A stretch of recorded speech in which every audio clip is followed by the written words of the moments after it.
नित्य निकुंज विहारण्याय नमः। राधाराणी श्रीमद्भागवत ग्रंथराज गोपाल कृष्ण गिरिराज गोवर्धनाय नमः। मंडप सहिताय स्थापित देवताय नमः। कर्पूर निरांजन धूपमदीपम प्रतिगृह्यतामः। मंगलम भगवान विष्णु मंगलम गरुड़ध्वजः मंगलम पुंडरीकाक्षः मंगलायतनो हरिः। कि सर्वमंगलमांगल्ये शिवे सर्वार्थसाधिके शरण्ये त्र्यंबके गौरी नारायणि नमोस्तुते। श्री बांके बिहारी तेरी आरती गाऊं, हे गिरिधर तेरी आरती गाऊं। बांके बिहारी तेरी आरती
गाऊं, गिरिधर बिहारी तेरी आरती गाऊं।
कर्पूरगौरं करुणावतारं संसारसारं भुजगेन्द्रहारं सदा वसन्तं हृदयारविन्दे भवं भवानी सहितं नमामि कर्पूरगौरेण मनोहरेण सुवर्णपात्रोज्ज्वलसं प्रदीप्तप्रभासो सहसंगतेन नीराजनमतं जगदीशमुरवे वृन्दारमाला कुलतारकाय मन्दारमाला शशिशेखराय दिगम्बराय च दिगम्बराय नमः शिवाय च नमः शिवाय ॐ नमः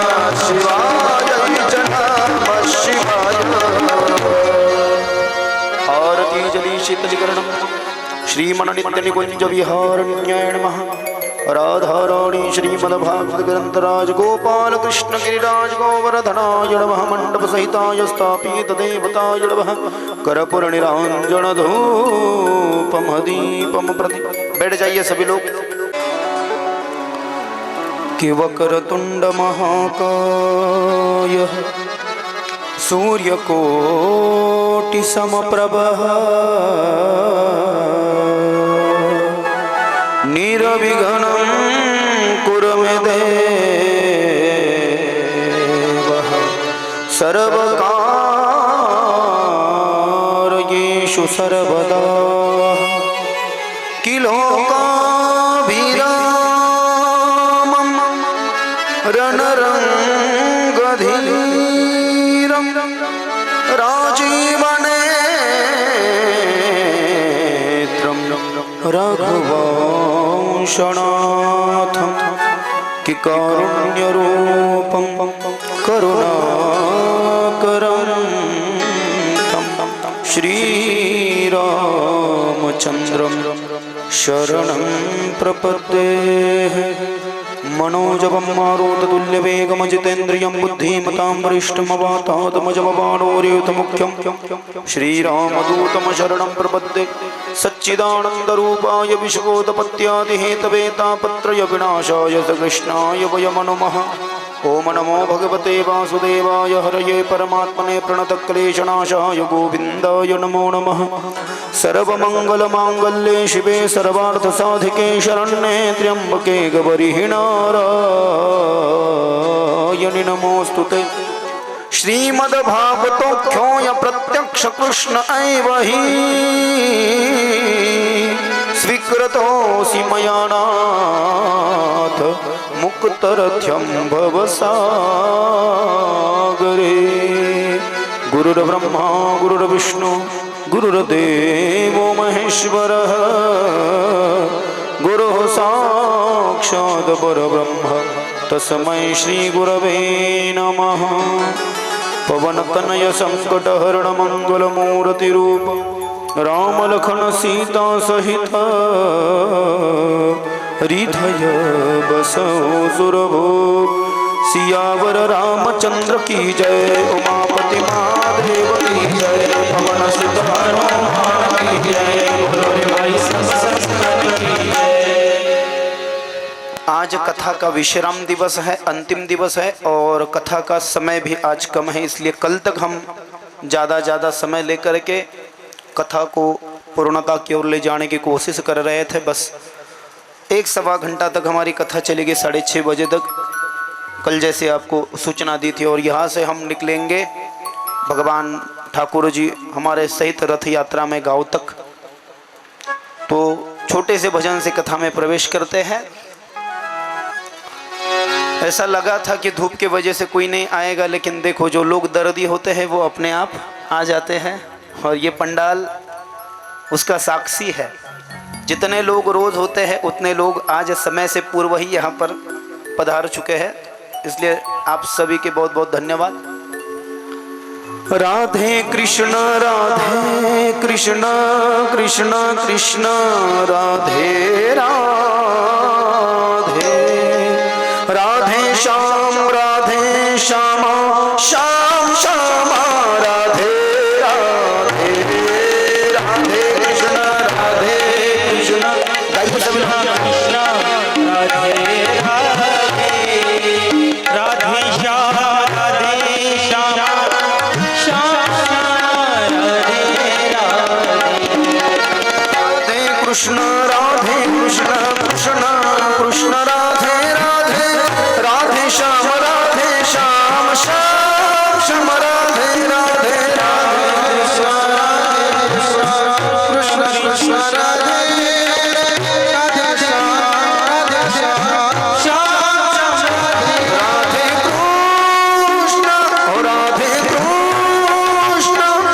कृष्ण कृष्ण राधे राधे राधे राधे श्याम राधे श्याम श्याम श्याम राधे राधे राधे राधे कृष्ण कृष्ण कृष्ण कृष्ण राधे राधे राधे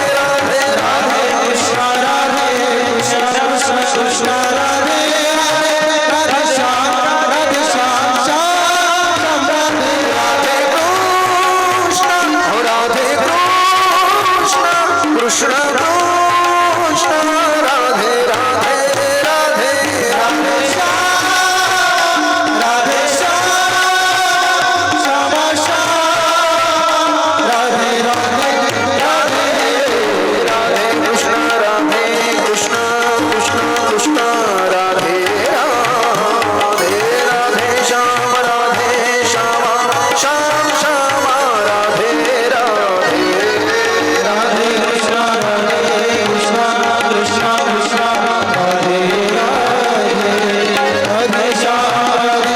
राधे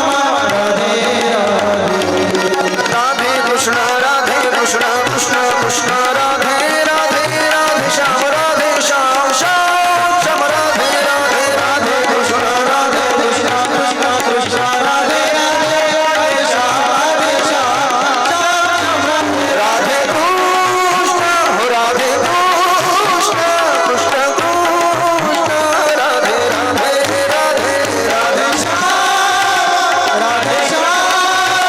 राधे।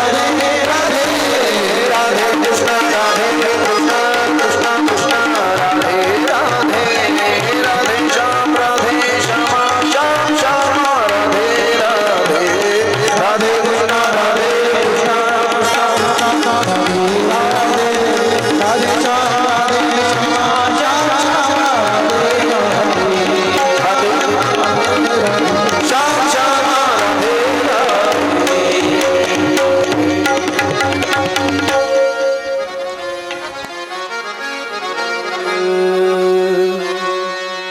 नमः कुंज विहारिण्यै नमः स्वामी श्री हरिदासाय गुरुनाम गुरवे नमः। श्री राधा मेरी स्वामिनी मैं राधे जू को दास जन्म जन्म मोहे दीजियो श्री चरणन को बास श्री वृंदावन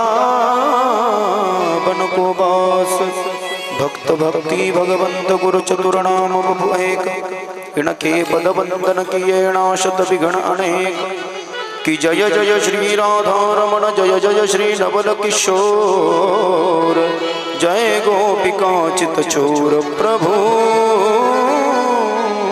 जय जय माखन चोर। दोनों हाथ उठा करके सभी भक्तगण जरा प्रेम से बोलिए माखन चोर भगवान की जय। वृंदावन बिहारी लाल की जय। वृंदावन धाम की जय। जमुना महारानी की जय। श्रीमद् भागवत महापुराण की जय। व्यास जी सुखदेव जी सुत जी 88,000 शौनकादिक जी महाराज की जय। अपने अपने माता पिता की जय। सदगुरुदेव भगवान की जय। अपने अपने पितृ समाज की जय। जय जय श्री राधे। जय जय श्री राधे। जय जय श्री राधे। पुंडलीक वरदाहर विठ्ठल श्री ज्ञानदेव तुकाराम। पंढरीनाथ भगवान की। माऊली ज्ञानेश्वर महाराज। जगद्गुरु तुकाराम महाराज की। शांति परब्रह्म एकनाथ महाराज। अवधूत चिंतन श्री गुरुदेव दत्त दत्त दत्त। परम मंगलमयी भगवान राधा माधव के अहेतु की अनुकंपा से, महती कृपा से पितरों के कल्याण हेतु आयोजित की गई सप्तदिवसीय श्रीमद् भागवत कथा भक्ति अनुष्ठान के माध्यम से कथा के निमित्त मात्र यजमान परिवार सम्मान्य श्री कन्हैयालाल जी जायसवाल बाबूजी कुंभेफल, उनका परिवार, उनके इस व्यावसायिक स्थान पर इस कथा का आयोजन किया गया है। पूर्व 6 दिनों से इस स्थान पर बह रही श्रीमद् भागवत कथा रूपी ज्ञान गंगा, ज्ञानवापी, ज्ञान सागर, ज्ञान कुआं, ज्ञान बावड़ी, ज्ञान झरना, ज्ञान सागर, इसमें स्नान करने के लिए वारकरी संतों के चरणों के धूले के मकरंदों का असस्वादन रसस्वादन अमृतपान करने के लिए आप और हमारे जैसे समस्त श्रोतृवृंद चक्रवाक कारंडक पंचों के रूप में उपस्थित हो रहे हैं। आज कथा का अंतिम दिवस है, माने कि विश्राम दिवस है। महाराष्ट्र में 8वें दिन कथा का विश्राम दिवस होता है। कल काले का कीर्तन होगा, जो हमारे संत ज्ञानेश्वर महाराज तुकाराम महाराज की परंपरा चली आई। महज कथा का विश्राम दिवस आज है। समापन के और सांगता के और समाप्ति के और आज कथा जा रही है क्रम में। वैसे तो पूर्ण भागवत कथा सालों भी पूरी होनी संभव नहीं है, लेकिन क्रम में आज कथा का विश्राम है। कथा का आज सार मात्र रह गया है। कल तक हम बहुत कथा श्रवण कर चुके थे। परिवार को बहुत बहुत धन्यवाद जिन्होंने कथा का आयोजन किया है। जायसवाल परिवार के सभी रिश्तेदारों को बहुत बहुत धन्यवाद। कथा सुनने को आना यही सबसे बड़ी उपलब्धि है आज के ज़माने में, क्योंकि समय नहीं है लोगों के पास। तो कथा सुनने को आना, कंधे से कंधे मिला करके चलना, तो आप सभी लोगों को बहुत बहुत धन्यवाद। सभी लोगों के नाम मैं नहीं जानता। पंडित जी दोनों जो संहिता वाचन कर रहे हैं, हमारे पूज्य गुरुदेव, हमारे पिताश्री जो यहाँ पर पूजा संपन्न करा रहे हैं, और दूसरे जो संहिता पढ़ रहे पूजनीय हमारी माता जी, इनके चरणों में मैं प्रणति निवेदन करके आप सभी भक्तों को राधे राधे, जय सिया राम, जय श्री कृष्णा, ओम नमः शिवाय, जय गौ माता दी, रामकृष्ण हरि, जय हरि, ओम नमः शिवाय। कल तक हम कथा श्रवण कर रहे थे। भगवान का विवाह माँ रुक्मिणी के साथ में संपन्न हुआ। थोड़ा उस पर हम जोर डाले। भगवान श्री कृष्ण और माँ रुक्मिणी को एक पुत्र हुआ, जो भगवान शंकर की शाप से जल करके खाक हो गया था। सती का प्राण छूट चुका था। तारकासुर नाम का जो राक्षस, उसका वध भगवान शंकर के पुत्रों के हाथों से होने वाला था। ऐसा उसने वरदान मांग रखा था ब्रह्मा जी से, कुटिलता से। तो शिव जी पार्वती से विवाह कर ले।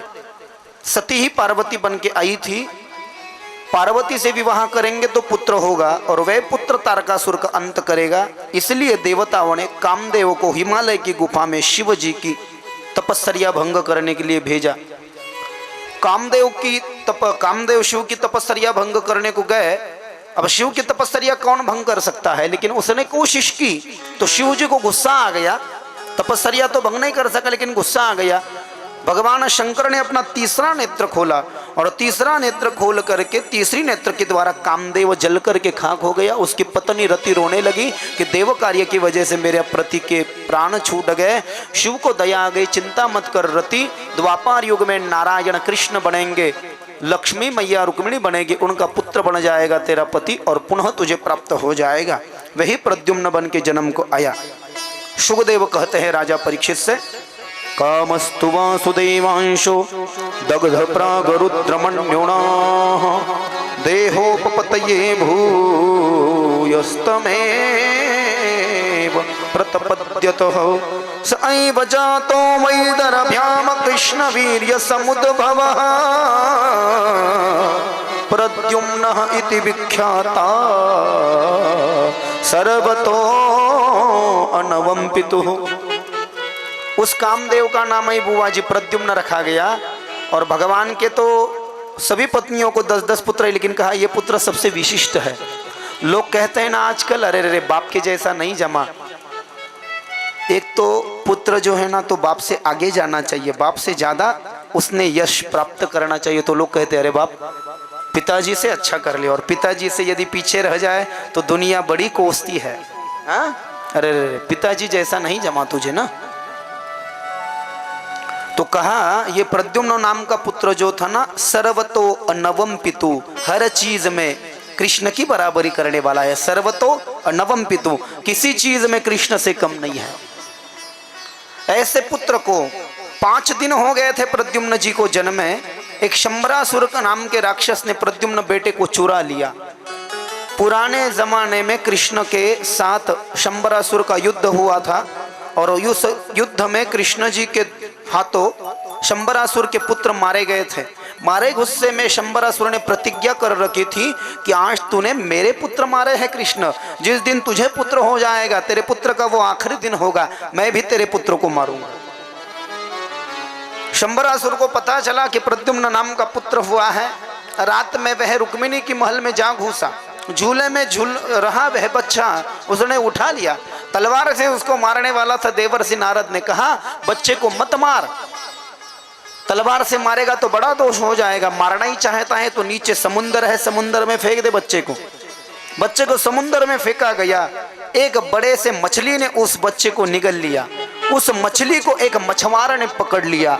उस मछुआरा ने उस मछली को अपने मित्र के पास भेजा। उसका मित्र शंबरासुर राजा के ही पाक गृह में पकवान बनाने का काम करता था, भोजन बनवाने का काम करता था। वह मछली उसके पास भेजी गई। वह मछली को उसने चीरा। जैसे मछली को उसने काटा तो उस मछली के पेट के अंदर यह भगवान श्री कृष्ण का बेटा जीवित मिल गया। संभव नहीं है, जल में तो बच्चा मर जाएगा, लेकिन वह जीवित है, भगवान का बच्चा है, उसे कौन मार सकता है। वहां पर एक मायावती नाम की दासी थी राजा की। उसे वह पुत्र बड़ा पसंद आया। राजा की आज्ञा से उसने उस पुत्र को रख लिया कि मैं इसे पुत्र के रूप में रखना चाहती हूँ, मुझे पुत्र नहीं है, रख ले। बाद में देवर्षि नारद ने आकर के कह दिया वो मायावती ही पिछले जन्म की रति थी। रति तू तेरे जिस पति का बेसब्री से इंतजार कर रही है वही ये तेरा पति है। जा इसे तू गंधर्व विद्या और रसन विद्या से बड़ा कर। उसको गंधर्व विद्या और रसायन विद्या आती थी, उसमें वो बड़ी माहिर थी, उसकी कमांड थी उस पर, उसका हथकंडा था उसमें।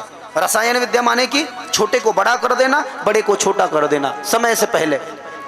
तो इसने अपने उस पति को, यह मेरा पति है, इस बात को जान करके समय से वक्त से पहले ही अपने उस पति को, छोटा बच्चा था, उसे आदमी बना दिया और सभी विद्याएं दे डाली। शंबरासुर को इस बात का पता चला, वह घबरा गया। मारे घबराहट के हाथ में शस्त्र लेकर के प्रद्युम्न बेटे से युद्ध करने के लिए आया। बड़ी जोरों की जंग छिड़ी और उस जंग में युद्ध के दौरान अंततः यह तो भगवान का बेटा था ना, इसे कौन परास्त कर सकता है। शुकदेव राजा परीक्षित को कहते हैं शुकताल तीर्थ में, सूत जी महाराज 88,000 शवनकादिक ऋषियों को कहते हैं इस बात को, नैमिषारण्य तीर्थ में शंबरासुर का वध कर डाला प्रद्युम्न ने। बड़ा आनंद हुआ। देवर्षि नारद ने पुनः जन्म जन्मांतर के जो एक दूसरे से बिछड़े हुए हैं रति और प्रद्युम्न का विवाह संपन्न कराया। और बड़ी खुशी की बात है, भगवान श्री कृष्ण और रुक्मिणी मैया पहली बार यहाँ पर सास ससुर बन गए। उनको बड़ा आनंद हुआ कि मेरे बेटे की शादी हो गई। हाँ, तो इस कथा का भी यहाँ पर पूर्ण विराम है। दूसरी पत्नी भगवान की सत्यभामा, सत्राजित की कन्या। सतराजीतम स्वतनयामम कृष्णायम कृतकिल्बिषा समन्त्यकेन मणिना स्वयमुद्दे मदत्तवान्। द्वारिका में एक सत्राजित नाम का ग्वाल रहता था। उसने सूर्य की बड़ी कठिन आराधना की। भगवान सूर्य नारायण प्रसन्न हुए। शुकदेव राजा परीक्षित को कहते हैं सूर्य ने प्रसन्न होकर के सत्राजित नाम के ग्वाले को एक समंत्यक मणि दे डाला। मणि के 3 प्रभाव थे। मणि जिस जगह पर रखा जाता था वहां पर अकाल नहीं होता था कभी। जिस जगह पर मणि रखा जाता था कोई बीमारी नहीं होती थी, दूसरा प्रभाव। और वह मणि तीसरा प्रभाव उसका रोज 3 माने कि रोज 8 मन माने कि 32 किलो सोना देता था। ऐसे मणि को देख करके अच्छों की नजर फिर गई, उस मणि को लेने की कोशिश सभी करने लगे, सत्राजित को मारने का योजना बनाने लगे। सत्राजित के शत्रु देख करके, राजा ही पिता होता है, शास्त्र में राजा को ही पिता कहा गया है, असली मायने में गुरु को पिता कहा गया है, संतों को पिता कहा गया है। तो भगवान श्री कृष्ण ने कहा देखो तुम्हारे जान के सभी भूखे बन चुके हैं, ये मणि के चक्कर में तुम मर जाओगे, इस मणि को मेरी कोष में रखवा दो तुम बच जाओगे। सत्राजित ने इनकार कर दिया, मैं नहीं देना चाहता हूं, नहीं देना चाहता है तो मत दे। सत्राजित का छोटा भाई प्रसेनजित ने एक दिन उस मणि को अपने गले में पहना और वह शिकार करने के लिए जंगल गया। एक शेर ने उस पर हमला बोल दिया, शेर ने उसका वध कर डाला, शेर ने उस मणि को छीन लिया और वह मणि लेकर के शेर भाग गया। सत्राजित का भाई प्रसेनजित मर गया, उसे बड़ा बुरा लग गया, उसने प्रसेनजित के अंतिम कर्म कर डाले। लेकिन कृष्ण ने मणि मांगा था तो देखो भगवान पे भी चोरी का इल्जाम आ गया। क्यों जानते हो? उन दिनों मेरे भगवान को 7.5 चल रही थी, ऐसा लिखा है शनि महात्म्य में। 7.5 चल रही थी भगवान श्री कृष्ण को, तो चोरी का इल्जाम आ गया भगवान पर। 3 राशियों को 7.5 चल रही है अभी ना। मकर कुंभ मीन, मकर कुंभ मीन वाला कोई हो तो कम से कम शनि महात्म्य का पाठ करे, हनुमान चालीसा का पाठ करे, बजरंग बाण का पाठ करे या हनुमानाष्टक का पाठ करे। बाल समय रवि भक्ष लियो तब 3 लोक भयो अधियार, ताहि सोत्रास भयो जग को यह संकट का हो सो जातन तारो। देवन आने करी बिनती दम छाड़ी दियो रवि कष्ट निवार, को नहीं जानत है जग में कपि संकट मोचन नाम तिहारो। बाली की त्रास कपीस बसे गिरे जात महाप्रभु पंत निहारो, चौकी महामुनि शाप दियो तब चाहिए कौन विचार विकारो। यदि जो रूप निवाय महाप्रभु सो तुम मता सके सुख निवारो, को नहीं जानत है जग में कपि संकट मोचन नाम तिहारो, को नहीं जानत है जग में कपि संकट मोचन नाम तिहारो। 7.5 वाले जो लोग हैं ना अभी, जिनके नाम सविता, साधना, गणेश, दिनकर, दिवाकर, ऐसे जिनके नाम हैं, ये भगवान आहा शनि का तो बड़ा, हम भी बड़े शनि के भक्त है, भगवान शनि का भजन करना चाहिए। शनेश्वरा शनेश्वरा कृपावंत हो शनेश्वरा, शनेश्वरा शनेश्वरा कृपावंत हो शनेश्वरा, शनेश्वरा शनेश्वरा कृपावंत हो शनेश्वरा, शनेश्वरा शनेश्वरा कृपावंत हो शनेश्वरा। निश दिन तेरा भजन करेंगे, निश दिन तेरा भजन करेंगे, दयावंत हो शनेश्वरा, शनेश्वरा शनेश्वरा कृपावंत हो शनेश्वरा, शनेश्वरा शनेश्वरा कृपावंत हो शनेश्वरा, शनेश्वरा शनेश्वरा कृपावंत हो शनेश्वरा, शनेश्वरा शनेश्वरा कृपावंत हो शनेश्वरा। हरि बोल श्री राधे।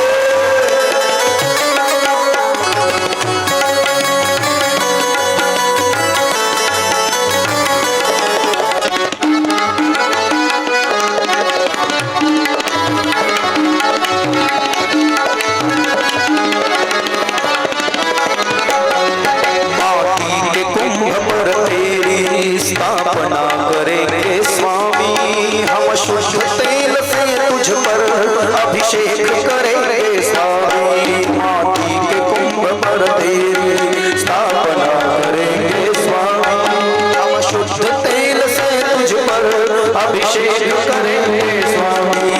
शनेश्वरा शनेश्वरा दयावंत हो शनेश्वरा, शनेश्वरा शनेश्वरा दयावंत हो शनेश्वरा, शनेश्वरा शनेश्वरा दयावंत हो शनेश्वरा, दयावंत हो शनेश्वरा, दयावंत हो शनेश्वरा।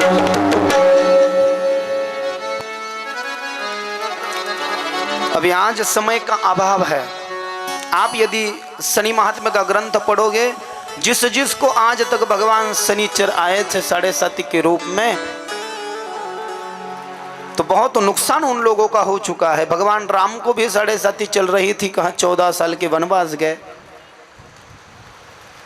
वशिष्ठ जी को 7.5 आई थी तो 100 पुत्र मार डाले थे विश्वामित्र जी ने उनके। भगवान कृष्ण को 7.5 आई तो चोरी करने का इल्जाम आ गया। चुराया तो नहीं था ना, वो तो भगवान द्वारिकाधीश सोने के महल में रहते हैं, क्या कमी है उनको। चोरी का इल्जाम आ गया भगवान पर। भगवान को बड़ा गुस्सा आया, भगवान से ज़्यादा भगवान के भैया को गुस्सा आया बलराम जी को। अभी जा कर के मेरे हल से उस सत्राजित को खींच लाता हूँ, मोसले से उसे मार डालता हूँ भैया। ऐसा यदि किया तो उनका शक जो है ना असलियत में बदल जाएगा। अरे लेकिन तू राजा है काना, बलराम जी ने कहा, उसे शर्म नहीं आती, तुझ पर इल्ज़ाम लेता है। मुझे 7.5 चल रही है भैया, वो तो ठीक है। और दूसरा कारण यह है, गणेश पुराण में लिखा गया चोरी का इल्ज़ाम क्यों आता है, सुनिए जरा। गणेश पुराण नाम का जो भगवान गणपति का ग्रंथ है, वो भी कथा मैं करता हूँ गणेश पुराण की। उस गणेश पुराण में लिखा, भाद्रपद मास में 10 दिन के गणपति जो हमारे महाराष्ट्र में विशेष रूप से बिठाए जाते हैं ना, सामुदायिक रूप से, भाद्रपद शुद्ध चतुर्थी को गणपति का आगमन होता है।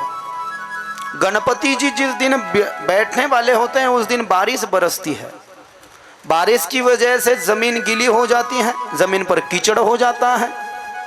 कीचड़ हुई हुई जमीन के ऊपर से गाय बैल जाते हैं। गायों के जो खुर हैं वह जमीन में धंस जाते हैं। गायों के खुरों से जमीन में जो है ऐसे छोटे छोटे गड्ढे बन जाते हैं, उसमें पानी भर जाता है।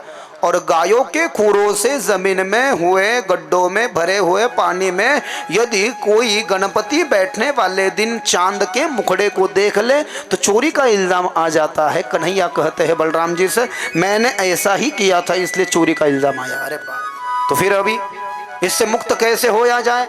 तो कहा लोगों के घरों पर पत्थर मारना पड़ता है। अब पत्थर हम कैसे मारे, हम तो राजा है, हम नहीं मार सकते, आप चिंता मत करो, मैं चोरी के इल्जाम से बाइज्जत बरी होता हूँ।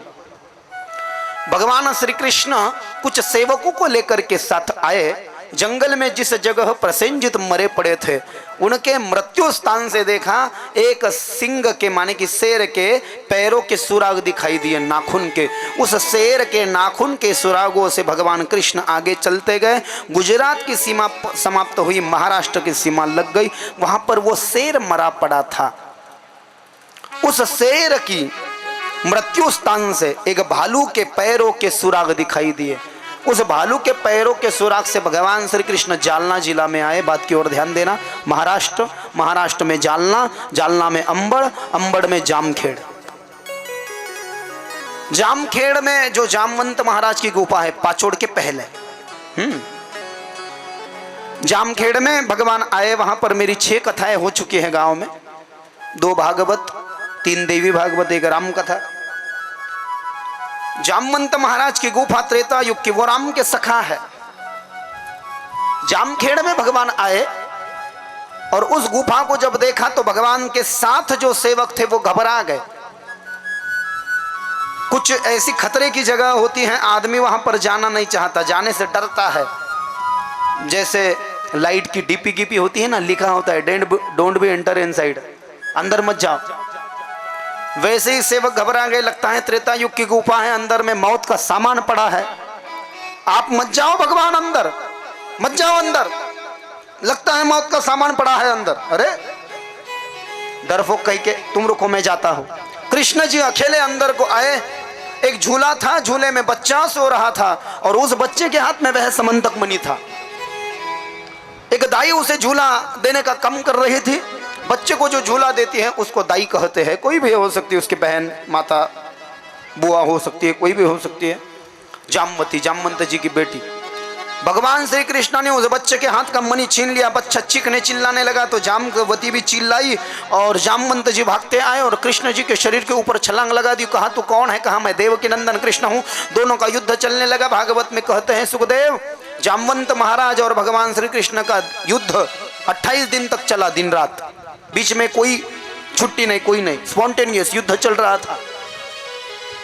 14 दिन का जब युद्ध खत्म हुआ तो ये जो बाकी सेवक आए तो ये भाग गए घर पे। इनको लगा भगवान मर गया। भगवान तो मरता नहीं, लेकिन इन्होंने भगवान को आदमी समझ लिया, क्योंकि शास्त्रकारों ने कहा भगवान अजन्मा है। अरे जन्म ही नहीं लेता तो मरेगा कैसे? जिसको जन्म लेना पड़ता है वो मरता है ना। वो तो अजन्मा है, अविनाशी है, अनंत है, अनिर्वचनीय है, निर्द्वंद्व है, निशंक है, कोई शंका नहीं ले सकता उस पर। ऐसा है वो न्याय शास्त्रकारों ने कहा। इनको लगा भगवान मर गया। ये मारे घबराहट के देवकी वसुदेव के पास भाग आया, हमको क्षमा करो, हमने भगवान को बहुत समझाया, अंदर मत जाओ, लेकिन भगवान अंदर को चले गए। लगता है भगवान मर गए। तुमको शर्म नहीं आई? कान्हा को अकेले छोड़ करके आ गए। वसुदेव देव की रोने लगे। कृष्ण की याद में बलराम जी आए, मत रो मां, चिंता मत कर, कन्हैया आ जाएगा।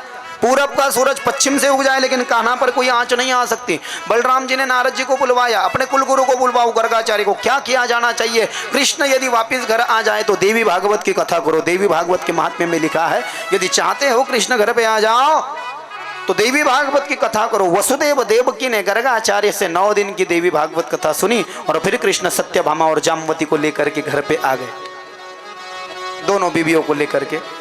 इधर युद्ध जब हुआ पूरा, जामवंत जी को पता चला राम और लखन के सिवाय मुझे कोई हरा नहीं सकता। कौन हो तुम? मैं राम हूँ। राम के रूप में दर्शन दिया, मुझे क्षमा करो, आपको मेरे वजह से तकलीफ हुई है। वह मणि जो था ना दे दिया, कहा मेरी कन्या मैं तुमको देना चाहते हो, ले जाओ। जामवती को साथ में लिया, सत्यभामा को साथ में लिया। सत्यभामा ये दूसरी पत्नी बनी भगवान श्री कृष्ण की। मणि मुझे ले लो। कृष्ण ने कहा मणि मुझे नहीं चाहिए, ये मणि मेरे पास में नहीं था तो चोरी का इल्ज़ाम आ गया, यदि मेरे पास में रखो तो कितना बड़ा इल्ज़ाम आ जाएगा, मुझे नहीं चाहिए। वो मणि भगवान ने वापस लौटा दिया, शादी कर ली सत्यभामा से। और तीसरी पत्नी जामवती जी, जामवंत महाराज की कन्या। तो रुक्मिणी 1, सत्यभामा 2, जामवती 3, सूर्य की कन्या कालिंदी 4, मित्रविंदा 5, नग्नजित नाम के राजा की कन्या नागनजिती 6, सत्या 7 और लक्ष्मणा 8। ये भगवान की अष्टनायिकाएं बनी। कल हम कथा श्रवण कर रहे थे। सत्राजित का वध हुआ। कृतवर्मा शतधनवा ने मणि चुरा लिया, लेकर के भाग गए। उनसे उस मणि को अक्रूर ने लिया। अक्रूर ने उस मणि से 12 साल काशी में धन प्राप्त किया, ब्राह्मण भोजन का कार्यक्रम किया, कृष्ण को वह मणि ला करके दिया। इस कथा को यहाँ पर पूर्ण विराम है। आगे भगवान ने कहा 16,000 सौ विवाह क्यों किए हैं। अभी 8 विवाहों के बारे में तो पता चल गया है, लेकिन 16,000 सौ विवाह क्यों के? ऐसी कौन सी आन पड़ी थी? यथा तो भगवता भौमो ये नचता श्रिया निरुद्धा एतदा चक्ष्व विग्रंगम शारंग धनवना। एक भौमासुर नाम का राक्षस प्राग ज्योतिषपुर नाम के नगर में रहा करता था। उसने देवमाता अदिति के कुंडल छीन करके लाए थे, वरुण का छत्र भी छीन लाया था। इतना ही नहीं, कई वर्षों से उस दुष्ट ने कई सारी राजकन्याओं को बंदी बना रखा था जिनके विवाह नहीं हुए थे। ऐसे कम से कम उसने 16,100 कन्याओं को बंदी बनवा लिया था। उनको छुड़ाने के लिए कृष्ण जा पहुंचे। साथ में सत्यभामा जी गरुड़ पर बैठ करके गई।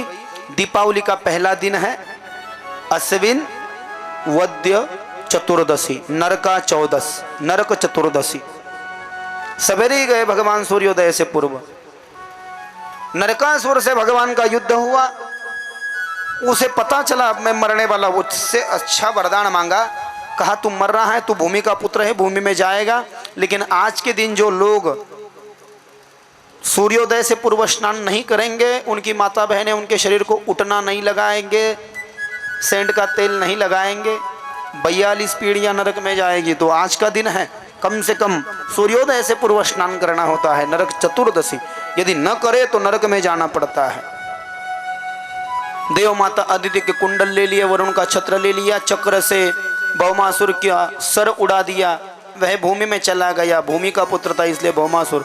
16,000 स्त्रियों को छोड़ा, कहा आप जाओ, हम नहीं जा सकती, आप हमारा स्वीकार करो। किस रूप में? कहा पत्नी के रूप में। कोई बात नहीं, आप घर पर जाओ। उनको द्वारिका में भेज दिया। भगवान श्री कृष्ण ने वरुण का छत्र लौटाया, देव माता अदिति के कुंडल लौटाए।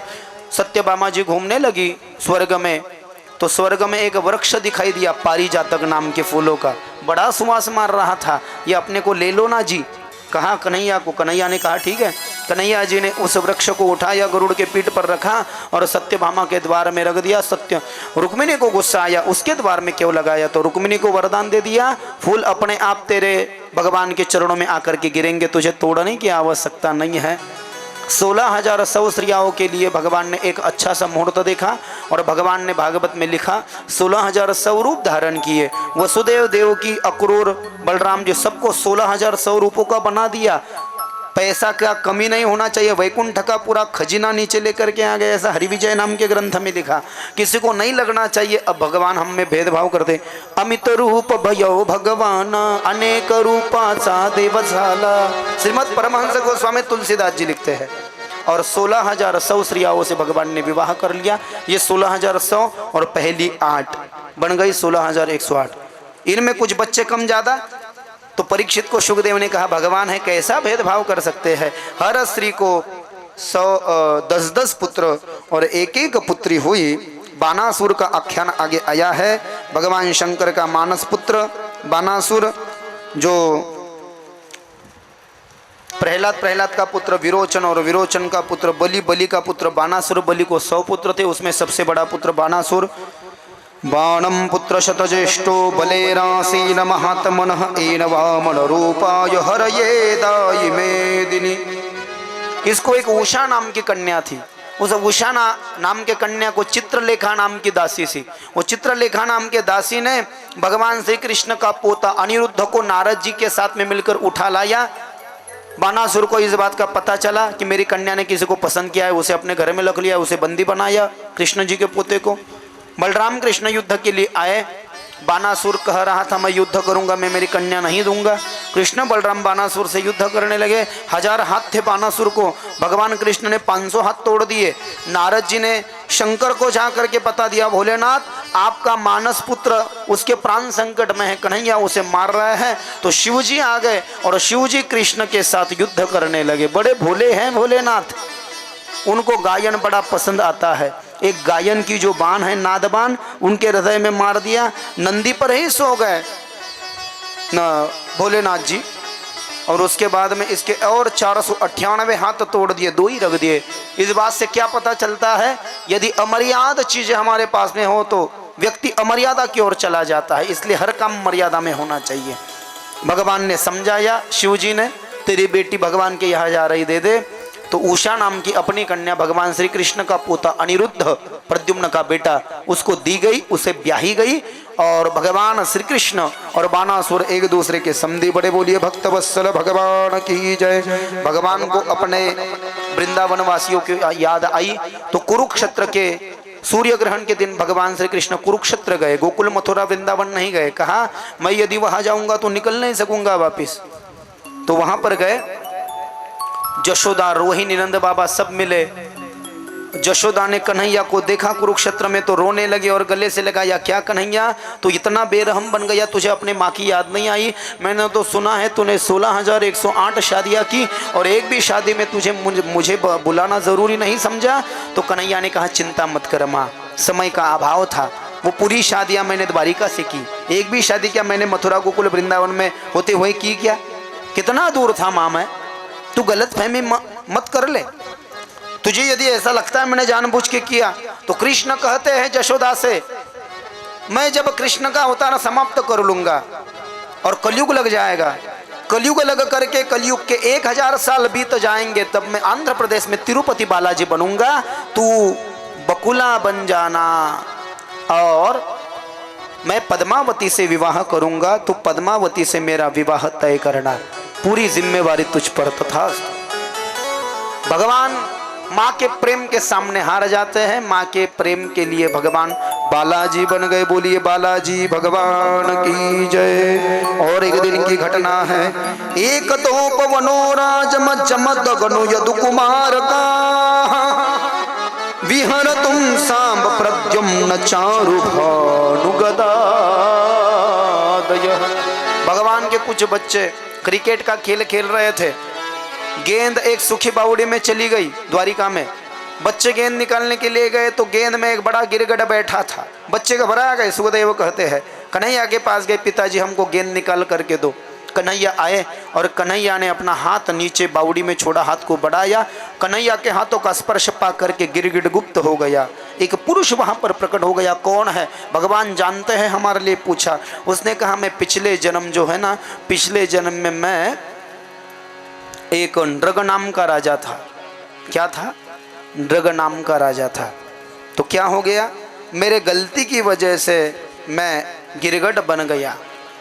मेरे पास में लाखों गायें थी, लाखों गायों में एक गाय लात मारने वाली थी, और वो लात मारने वाली गाय मैंने ब्राह्मण को दान दी, अच्छी गाय दान नहीं दी। अब देखो, दान देने का बड़ा सिद्धांत ये कथा हमको कहती है। यदि आपके पास में नहीं है तो शास्त्र कहता है 2 हाथ और तीसरा माथा, कुछ नहीं देना, बस दोनों हाथ जोड़ना, ये मत्था टेक देना। लेकिन गलत चीज यदि हम भगवान को देंगे तो भगवान भी हमको गलत देंगे। ये यथा मां प्रपद्यन्ते तांस तथैव भजाम्यहम्, गीता में भगवान ने कहा यदि तुम यहाँ पर मुझे रायसन का चावल दोगे तो मैं भी रायसन का ही दूंगा तुमको, ऊपर मरने के बाद में बासमती नहीं दूंगा, भगवान कहते हैं। और तुम यदि मुझे घी दोगे ना अच्छा गाय का, तो मैं भी अच्छा गाय का घी दूंगा, वरना डालडा दूंगा आपको भी। As it is nothing one more changes from here and from there. न यहाँ पर कोई बदलाव है न वहाँ पर कोई बदलाव है। लटका तुका लटक्या सवे लटक्या भावे वर्धत। इथं आपल्या वारकरी माता माऊल्या मला जास्ती दिसतात आहे ना।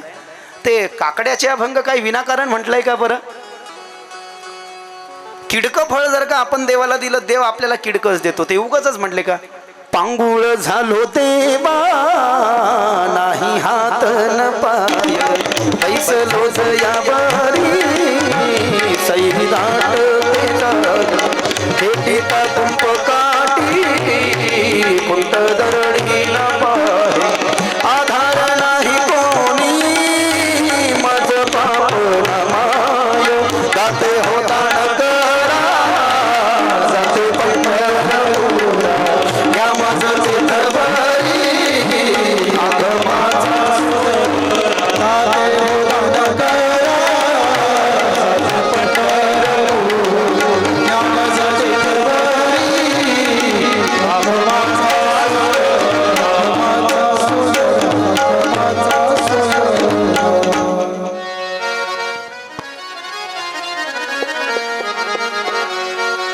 हे कशासाठी अभंग लिहिले माता माऊल्यांनो? मला मराठीही चांगली येते, मराठी जास्ती चांगलं येतं, परंतु आंतरराष्ट्रीय वक्ता असल्यामुळे हिंदी ही राष्ट्रभाषा आहे, हिंदीमध्ये कथावा करावं लागतात। तो क्यों लिखे ये प्रमाण वारकरी संप्रदाय में? खामखा लिखे क्या ऐसे लिख डाले का? मुका झालो वाचा गेली, मुका झालो वाचा गेली, क्यों लिखा? बैरा झालो या जगी, बैरा झालो या जगी। तो ये जो सभी प्रमाण लिखे हैं, तो शास्त्र कहता है यदि देना चाहते हो मेरे भाइयों तो अच्छा देना चाहिए, नहीं तो नहीं देना चाहिए। As per our ability we can donate at here at anybody, no doubt. हमारी पात्रता जैसी है उस रूप हम दान करें। इसलिए तो पैर मारने वाली गाय मैंने ब्राह्मण को दान दी। ब्राह्मण उस गाय को लेकर के चले गए पंडित जी, उन्होंने अपने खुट्टी से गाय को बांधा, दूध निकालने को गए जगदीश बाबू जी, तो पंडित जी को गाय ने लात मारी, 2-4 लातें मारी और खुट्टी तोड़ करके गाय भाग के आ गई। गाय भाग के आ गई तो मैंने दिमाग को हाथ लगाया, मैंने कहा उससे भाग के आई ना, तो मांगने वाले की क्या कमी है क्या? खैरात मांगने वालों की दूसरे को दे देता हूँ। देखो कितनी कुटिल बुद्धि उसने इस्तेमाल कर ली। लाखों गाय थी बुआ जी, लेकिन अच्छे देने की इच्छा नहीं हुई। वो मारने वाली गाय उसको दी, उसको मार के आई, तो मैंने दूसरे ब्राह्मण को बुलाया और कहा पंडित जी ये गाय बहुत इमरजेंसी में आपको डोनेट करना चाहता हूं। दूसरे पंडित को मैंने उस गाय को दान देने के लिए बुलाया। दूसरा पंडित उस गाय को दान में लेने वाला था ना, उतने में वह पहला पंडित अस्पताल में भी नहीं गया, वैसे ही आ गया। बराबर है ना, क्योंकि दान दी हुई चीज शास्त्र में कहा है, आपने यदि हमको दान में अच्छी चीज दी और यदि हम उस चीज का इस्तेमाल न करें तो हम दोषी है। इसका कंसेप्ट समझ लो दान का। कोई भिखारी आपके द्वार पर आ गया, आपको 100 रुपए मांगता है, आप नहीं देते हो तो आपको पाप लगेगा, ऐसा उसका अर्थ नहीं है। लेकिन कम से कम 10 रुपया देना चाहिए, 1 रुपया देना चाहिए आपकी शक्ति अनुसार। कुछ भी नहीं दोगे तो बड़ा दोष हो जाएगा। दान देने में 3 लोगों का कल्याण होता है। जो व्यक्ति दान दे रहा है, एक जो व्यक्ति दान दे रहा है वो, जिसके नाम से दे रहा है उसका 2, और जिसको दान दे रहा है 3। लेकिन मैं क्या कहूँ, महाराष्ट्र है बुआ जी, अच्छा है, लेकिन कुछ कुछ लोग इतने इंटरनेशनल नोट चढ़ा देते हैं। एक ने मुझे इंटरनेशनल नोट चढ़ा दी थी, और इतने भीड़ में कौन चढ़ाता है पता भी नहीं चलता। 200 की नोट दी थी, आधी उसके घर आधी मेरे घर। अब किसको जाएगी और किसके नाम से जाएगी और उद्धार किसका होगा? इसमें 2 टुकड़े होते तो चला लेते पेट्रोल पे, लेकिन वो कैसी दी पता ही नहीं किसने दिया। पूरे खोटे सिक्के जो है ना वो पंढरपुर के भगवान विठल के तिजोरों में निकलते हैं। तुलजापुर के तुलजा भवानी में पूरे खोटे सिक्के जो बंद हो चुके हैं, जो नोट मर चुकी है, जो नोट बूढ़ी हो चुकी है, वो सब भगवान के तिजोरियों में निकलती है। तो जोर जबरदस्ती नहीं है। आप मुझे दे, हमको दे इसलिए हम नहीं कर रहे हैं, लेकिन आपको इस बात का पता होना आवश्यक है। दी हुई चीज यदि हम ठुकरा दे तो हम दोषी हो जाएंगे। किसी को भी दान में दिया तो वो दोषी हो जाएगा यदि अच्छी चीज है उसको इस्तेमाल नहीं करता। इसलिए आप 1 रुपया भी यदि देते हो और वो 1 रुपया जिसको दान में दिया है उसके काम आता है, तो उस दान का फल आपको जरूर मिलेगा। इसमें कोई दो राय नहीं, कोई संदेह नहीं है। नो डाउट, ऑब्वियसली आपको उसका फल मिलेगा। वो दूसरे ब्राह्मण को गाय का दान कर रहा था, उतने में वो पहला बोला, राजा रुको, ये अधर्म मत करो, ये गाय मेरी है और मुझे दी हुई गाय यदि दूसरे को दान देगा तो मुझे दोष लग जाएगा। इसका अर्थ ऐसा हो जाएगा कि मैंने इसको ठुकरा दिया। पंडित जी, आपको तो इस गाय ने लाते मारी है और आप तो जख्मी हो चुके हो, वैद्य के पास में गए नहीं, दवाई आपने लगाई नहीं, वो सब बाद में, मेरी गाय है मैं लेके जाऊंगा। और दूसरा जो आया था ना दान लेने के लिए, उसने कहा पूरे काम धाम छोड़ करके मैं आया हूँ, अब मैं लेके जाऊंगा। दोनों में जंग छिड़ गई और राजा जी ने कहा मैं घबरा गया, लगता है अब साफ पक्का है। कहा आप आपसी समझौता कर लो, मुझे साप मत देना, मुझसे गलती हो गई, मैं चाहिए तो इसके बदले में आपको 500 गाय देता हूँ। पहले नहीं समझा का 500 देता हूँ, पहले तुम लात मारने वाली गाय दान में दे दी कुटिलता से, अब बोलता है मैं 500 देता हूँ। अरे भैया तेरे पास में लाखों गाय थी ना, अच्छी क्यों नहीं दी पहले? उसने कहा तू संतों की निंदा करता है, संतों को मजाक समझता है, पंडितों की मजाक करता है, याद रख तेरा इतना दुस्साहस राजा कि मारने वाली गाय तूने उस पंडित को दान दी, उसे लात मार करके वो आई तो अभी भी बाज नहीं आ रहा है तो अपनी हरकतों से ये मुझे दान दे रहा है। तो इंसान की भेष में शोभा नहीं देता। जा, हजारों वर्ष तू हम दोनों की श्राप से द्वारिका की सुखी बावड़ी में गिरगट के रूप में जाकर गिर। भगवान के पुत्र जब क्रिकेट का खेल खेलेंगे तुझे देखेंगे, घबरा जाएंगे, मारे घबराहट के कृष्ण जी के पास जाएंगे, ठाकुर जी वहां पर आएंगे, ठाकुर कृष्ण के हाथों का स्पर्श पा करके तेरा उद्धार हो जाएगा। जब देखिए राजा जैसा व्यक्ति एक गलती से गिरगड़ बन सकता है तो पूर्व जन्मी पाप केले तेहे बहु विस्तारिले विषय सुख नाशिवंत सेविता तिमिर कोंदले 84 लक्ष योनी फिरता दुःख भोगिले ज्ञान दृष्टी हरपली दोन्ही नेत्र आंधळे धर्म जागो सदैवांचा जे पर उपकाराई आंधळ्या दृष्टी देतो त्याचे नाव मी उच्चारी संसार दुःखमळ चहूकडे इंगळ विश्रांती नहीं कुठे रात्रंदिवस तळमळ। लक्ष 84 हमको भी घूमना पड़ेगा यदि हम गलती करें तो। राजा को लेने के लिए विमान आ गया। कहने का तात्पर्य अच्छी बुद्धि से हम दान करें, कोई जोर जबरदस्ती नहीं होती है। कोई 11,000 दे तो हम 11 दे, ऐसा नहीं है। कोई 11,000 दे तो हम 1 लाख दे सकते हैं, है कि नहीं? 1100 दे सकते हैं, ऐसी कोई जोर जबरदस्ती नहीं। किसी का देख करके नहीं करना चाहिए। लेकिन हम आपके हैं, हम आपको नहीं कहेंगे तो कौन कहेगा? इस कथा को यहाँ पर पूर्ण विराम है। बलराम जी मथुरा गोकुल वृंदावन आए, जशोदानंद को मिले, जमुना में स्नान किया, बहुत थक गए खेल खेल के। जमुना को आवाज दी, जमुना आई नहीं। मारे गुस्से के हल चला दिया, हल से जमुना माई को खींच लाया 3 किलोमीटर एलिवर, और वही के वही धरी रह गई जमुना। उसके बाद में कृष्ण पुत्र सांब के बंधन की कथा आई है। कृष्ण का और जाम्बती का पुत्र सांब और दुर्योधन और भानामती की पुत्री जिसका नाम है लक्ष्मणा, दुर्योधन सुता राजन लक्ष्मणा समितिंजय स्वयंवर रथमास्ता महरत संभो जाम्बवती सुत। जाम्बती और कृष्ण के पुत्र साम और दुर्योधन की कन्या लक्ष्मणा का विवाह हुआ है। भगवान श्री कृष्ण और दुर्योधन जी एक दूसरे के समधी बने हैं। आगे नारद जी की कथा आई है। नारद जी ने किशन जी को एक औरत मंगी थी। नारद जी की तो भाई नारदी कैसी नौ बदगा जी, अजब झटका माए का डूबिया, मैं गुलाम तेरा। नारद जी ने योगा योग से सन्यासी होकर के भी, जिनको विवाह तो नहीं कर सकता सन्यासी लेकिन पत्नी का विचार भी मन में लाना जिनके लिए पाप है, नारद जी ने एक दिन एक एक बगुला जो होता है ना, बगुला, बगुला नर मादी दोनों का चित्र देख लिया और नारद को लगा मेरी भी शादी होनी चाहिए, तो भगवान से बीवी मांगने के लिए चला गया। भगवान ने कहा जिस रूम में मैं नहीं हूं वो बीवी तेरी। सभी कक्ष देख लिए नारद ने, एक कक्ष आखिरी खाली दिखाई दिया सत्यभामा जी का। उस कक्ष में भगवान नहीं थे, सत्यभामा जी के हाथ पकड़ लिए। तो सत्यभामा ने कहा अरे कन्हैया जल्दी आओ, लगता है ये बाबा जी सटिया गए हैं, देखो ये कैसी हरकतें कर रहे हैं।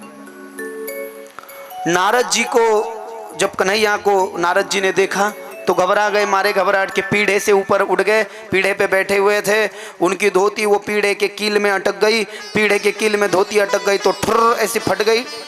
हाँ, धोती फट गई, वैसे भाग रहे थे, जनुआ भी टूट गया, जंगल चले गए। अंतियामति सागति, एक सूखी बावड़ी थी, थोड़ा जल था, उसमें स्नान किया और बीबी का विचार कर रहे थे, इसलिए नारद औरत बन गए। भगवान ने एक मायावी पुरुष भेजा, उसके साथ विवाह कर लिया। 80 साल तक उस व्यक्ति से प्रपंच करने के पश्चात नारद जी को 60 पुत्रों की प्राप्ति हुई। नारद जी परेशान से हो गए, सभी लोगों ने नारद का जीना हराम कर दिया। माँ मुझे भोजन दे, माँ मेरा दफ्तर दे, माँ मेरा किताब दे, माँ मेरा कपड़ा दे। नारद की चार्जिंग आउट, अच्छा सॉकेट ही खराब कर डाला नारद की चार्जिंग का, कुछ नहीं रहा। 61वीं कन्या हुई जिसका नाम है कपिला षष्ठी का योग। वो 60 पुत्र जो उनको संवत्सर कहा गया है भागवत में, अभी जो चल रहा है ना शोभन नाम संवत्सर, ऐसे वो हर साल बदलते हैं पंचांग में। 61वीं कन्या है। 80 साल के बाद पुनः उस बावड़ी के पास गए, पुरुष हुए, भगवान से जवाब मांगने गए। भगवान ने कहा नारद जी हमारे चरण छोड़ करके जो माया को अपनाते हैं उनकी ऐसी दुरावस्था होती है। जो लोग हमारे लिए प्राणों का त्याग करने के लिए आगे पीछे नहीं सोचते हैं उनके ही वचन हम सत्य करते हैं। धर्मराज के राजसूय यज्ञ की कथा आई, उसमें कृष्णदान, कृष्ण जी को अगर पूजा का मान दिया, शिशुपाल का उद्धार हुआ, कृष्णदान की कथा आई है। सुभद्रा हरण की कथा आगे आई है। भगवान श्री कृष्ण ने अर्जुन जी को आदिनारायण का दर्शन कराया और द्वारिका में 33 करोड़ देवताएं आए और भगवान श्री कृष्ण को अवतार समाप्त करने का उनको विनती की। तो भगवान ने कहा मेरे यादव कुल को हुआ श्राप, मैं मेरे आंखों से देखना चाहता हूँ और उसके बाद में मैं मेरा अवतार समाप्त करूंगा। दशम स्कंद को पूर्ण विराम है। श्रीमद्भागवते महापुराणे दशम स्कंदे अध्याय हरये नमः, हरये नमः। ओम नमो भगवते वासुदेवाय। श्रीमद्भागवत महापुराणम एकादश स्कंद अथ प्रथमोध्याय। कृतवा दैत्यवधम कृष्ण सरामो यदुभिव्रतः भू अवतार यद भारम जविष्टम जनयम कलि। विनाश काले विपरीत बुद्धि। भगवान श्री कृष्ण का पुत्र सांब, सांब को उसके मित्रों ने श्री का भेष दिया, उसे साड़ी गिड़ी पहनाई और उसके पेट के ऊपर कुछ कपड़ा गिपड़ा लपेट करके साड़ी के पल्लू से उसका पेट ढक डाला। और द्वारिका से आगे एक पिंडारक नाम का क्षेत्र था, वहां पर कई सारे साधु संत यज्ञ के लिए पधारे थे। कहा साधु जी, महात्मा जी, ये हमारे मित्र की पत्नी है, ये गर्भवती है, कहो तो जरा इसे क्या होगा। देखो ऐसे संतों की मजाक। कई सारे लोगों को तुकाराम महाराज ने कहा आपको कोई साधु पसंद नहीं है तो न्योता नहीं है, मत जाओ, घर पर बैठे रहो, लेकिन निंदा किसी की मत करो, निंदा से बड़ा पाप हो जाता है। हरिजनाची कोणासी न घडा भी निंदा, सही तो गोविंदा नहीं त्याची तुको बराय म्हणाले गाथ्यामध्ये। संतों को बड़ा बुरा लग गया। अरे रे, विनाश काले विपरीत बुद्धि, भगवान के पुत्र, भगवान के वंशज हो करके भी तुम ऐसा करते हो। याद रखो ये तो कोई स्त्री नहीं है, किसी के बीबी नहीं है, ये तो कृष्ण का पुत्र है। लेकिन आपने पूछा है क्या होगा, तो इसे एक लोहे का बच्चा होगा, लोहे की मुसली होगी और वह लोहे की मुसली आपके यादव कुल के नाश का कारण बनेगी। बच्चे घबरा गए, मारे घबराहट के। द्वारिका के पहले जो स्थान पड़ता है गुजरात में, प्रभास क्षेत्र, प्रभास में आए जहां पर सागर बहता है, प्रभास क्षेत्र में आकर के सामने अपनी साड़ी वगैरह छोड़ करके देखी तो लोहे की मूसली नीचे गिर गई। घबरा गए। घबरा करके सभी बच्चों ने उस लोहे के मूसली का चूर्ण करना चाहा। चूर्ण ज्यादा हुआ नहीं, 2-5% चूर्ण हुआ। वह चूर्ण सागर के तट जा गिरा। उसकी दर्भ की लकड़ियां बनी, कुश दर्भ, श्राद्ध में इस्तेमाल करते हैं उसको। और 95% उसका जो हिस्सा था जो बड़ा जाड़ा सा, वह जल में फेंक दिया। जल में उस मछली को एक मछली ने निगल लिया। मछली को मछुआरा ने पकड़ लिया। मछुआरा ने मछली के पेट को काटा। उस मछली के पेट में वह मछली मिली। मछुआरा ने उस मछली को उसके मित्र को दी। उसका मित्र जंगल में शिकार करने का काम करता था, निषाद को। उस निषाद ने उस मोसली से एक तीर बनवाया और उसी तीर से वह भगवान ठाकुर के दाएं पैर के अंगूठे को तीर चलाएगा और हमारे कृष्ण अवतार समाप्त करेगी। कथा आगे आएगी। आगे निमि राजा और नव नारायणों का संवाद भागवत जी में आया है। यानी यानी है कर्माणि यरये स्वच्छंद जन्मभिः चक्रे करोति कर्ताव हरिस्तानि ब्रुवन्तु नः। कवि, हरि, अंतरिक्ष, प्रबुद्ध, पिप्पलायन, चमस, द्रुबिल, अविरोहोत्र, करभाजन, ये 9 नारायण निमि राजा के पास गए। निमि राजा ने इनको सोने के सिंहासन पर बिठा करके इनका पाद प्रक्षालन कुमकुम तिलक किया और कहा हमें भगवान विष्णु के भक्ति का ज्ञान दीजिए। ज्ञान दिया। आगे भगवान दत्तात्रेय ने यदु राजा को ज्ञान दिया है। अब कैसे दिया है तो भगवान श्री कृष्ण ने जाना, उनकी ही इच्छा से हुआ था। अपने यादव कुल को श्राप हुआ था। भगवान ने कहा अब शाम की वजह से अपने यादव कुल को श्राप हुआ है, सभी यादवों का नाश होने वाला है। हे मेरे यादवों, यदि आपकी कोई अंतिम इच्छा हो तो मुझे कहो। सबने कहा भगवान हम प्रभास क्षेत्र में जा कर के मदिरा नाम की शराब पीना, वारुणी नाम की मदिरा पीना चाहते हैं, जुआ खेलना चाहते हैं। अंतिम इच्छा इन्होंने ये जताई। कोई बात नहीं, तुम्हारी इच्छा पूर्ण करने से पहले मैं मेरा प्रिय भक्त, मेरा सगा चचेरा भाई उद्धव जो बद्रिकाश्रम में मेरी प्रतीक्षा कर रहा है, उसे कुछ ज्ञान की बातें कहना चाहता हूँ। दारुक नाम का जो रथ का सारथ्य करता है भगवान का, कहा रथ निकालो हमको बद्रिकाश्रम जाना है। तो बद्रिकाश्रम आए और जैसे बद्रिकाश्रम आए, यदात्म महाभागम तच्ची कीर्ति शतम में ब्रह्मालोकपाला सर्वस्व में भिकांक्षिणा।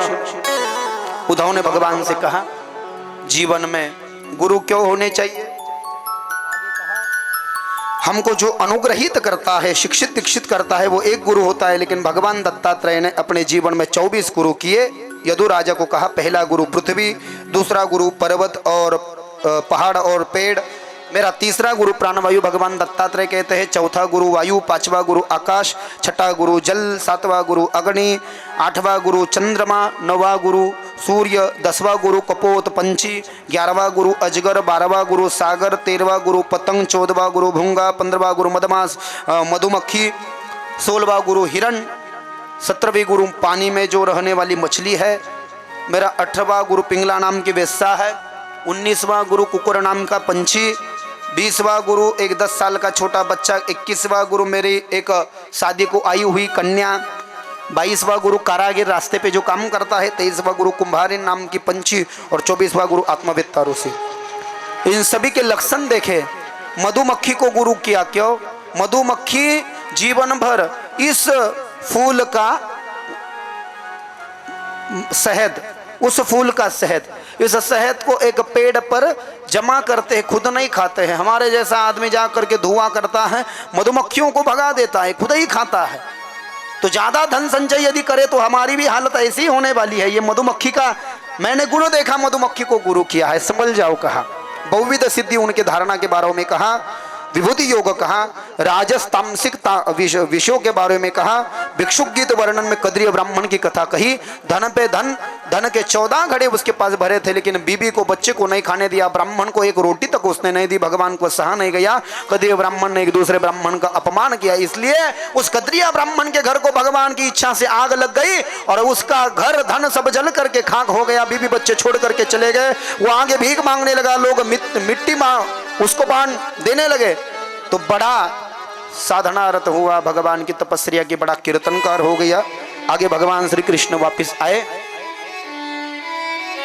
और प्रभास नक्षत्र में सबको बुलाया, सबको वारुणी नाम की मदिरा दी। सभी यादवों ने वारुणी नाम की मदिरा पी, जुआ खेला, मदोन्मत्त बन गए। वो जो कुशा उग गई थी लकड़ियों के रूप में, उसे तलवार जैसी तीक्ष्णता आ गई, एक दूसरे को मार लिया, मर गए सब यादव। बलराम जी सोल्टी सोमनाथ गए, कन्हैया की आज्ञा से सागर में छलांग लगाई, अवतार समाप्त कर लिया। भगवान श्री कृष्ण वृक्ष के नीचे बैठ गए, पीपल के वृक्ष के नीचे। मेरे लिए क्या आज्ञा है? दारुक ने कहा द्वारिका में जाकर के कहो यादवों का नाश हो चुका है, बलराम जी ने अवतार समाप्त किया है, कन्हैया जा रहे हैं और कन्हैया जाने के 7 दिन बाद द्वारिका सागर में डूबने वाली है। आपको यदि जीवित रहना है तो 7 दिन के अंदर द्वारिका खाली कर दो। रथ का क्या करो, स्वर्ग चला गया। दारुक ने सबको बता दिया। भगवान कन्हैया पीपल के वृक्ष के नीचे बैठे हैं। सभी देवता भगवान का निज धाम गमन देखने के लिए अवकाश में भीड़ इकट्ठा की है। सभी लोगों ने बाजे बजाने वाले हैं, हाथ में फूल की पंखुड़ियां है, चावल के दाने हैं, नगाड़े उनके हाथ में है। भगवान वैकुंठ आने वाले हैं। उस निषाद भिल्ल ने, शिकारी ने उस मौसली की तीर बना करके उस दिन वह शिकार के लिए जंगल गया और धनुष के उसने तीर लगाया। दूर से ही ऐसा निशाना पकड़ा तो भगवान श्री कृष्ण के दाएं पैर का अंगूठा उसे जो है ना इसके माफिक दिखाई दिया, हिरण के आग जैसे। जैसी तीर छोड़ा भगवान के पैरों को आकर के लगा, अंगूठा फूट गया, रक्त धारा प्रवाहित हुई। वो रोने लगा, मुझे क्षमा करो भगवान, मैंने जानबूझ करके ये नहीं किया, मुझे लगा हिरण है, रह जाने दे। पिछले जन्म का बदला तूने इस जन्म में पूरा किया। मैं नहीं समझा, पिछले जन्म में मैं राम था तो सुग्रीव का भाई वाली था। लोग मुझे मर्यादा पुरुषोत्तम कहते थे, लेकिन लोग कहते थे कि मर्यादा पुरुषोत्तम ने एक ही काम अमर्यादा वाला कर डाला, बिना पूछे बाण मार डाला। तेरा कर्जा था, ले, उससे आज मैं मुक्त हो गया, निकल जा, मत रुको यहाँ पर। चला गया वो। और एकाएक भगवान अंतर ध्यान हुए। 5122 या 23 वर्ष पूर्व भगवान ने शरीर रूप से अवतार समाप्त किया। भगवान निज धाम चले गए, वैकुंठ चले गए, गुजरात से, प्रभास क्षेत्र से। बोलिए वृंदावन बिहारी लाल की जय, भक्तवत्सल भगवान की जय, बांके बिहारी लाल की जय। बस 5 मिनट की कथा है, 5 मिनट होली और आरती, 10 मिनट में पूरा कार्यक्रम हो करके हम चलेंगे सीधा रथ यात्रा में। 12 स्कंदे अध्याय श्रीमद्भागवत महापुराणम 12 स्कंद प्रथमोध्याय। स्वधामानुगते कृष्णे यदुवंश विभूषणे कस्य वंशो भवत पृथ्वा में तथा चक्षुष में मुने। भगवान चले जाने के बाद में कई सारे राजा हुए। कलयुग के स्थिति का वर्णन किया। कहा कलयुग में अपने बाप को बेटा बाप कहने में शर्माएगा, सास और बहू में नहीं बनेगी, पति पत्नी में नहीं बनेगी। क्यों? क्योंकि सास भी कभी बहू थी और ससुरा भी कभी दामाद था। ब्राह्मण लोग योग्योपवीत से पहचाने जाएंगे। एक एक घरों के 10-10 घर हो जाएंगे। बड़े बड़े वृक्ष छोटे हो जाएंगे। बादल मंडराएंगे लेकिन बारिश नहीं बरसेगी। और सभी जो धान्य है वो छोटे हो जाएंगे। सभी गायें जो है ना वो भेड़ बकरियों जैसे बन जाएगी। इसके बाद में भेड़ बकरियों जैसे बन जाएगी। भयानक कलयुग जब आएगा तब भगवान विष्णु कलयुग समाप्त होने से पहले एक विष्णु यशा नाम के ब्राह्मण के घर पर कल्कि रूप के अवतार में आएंगे।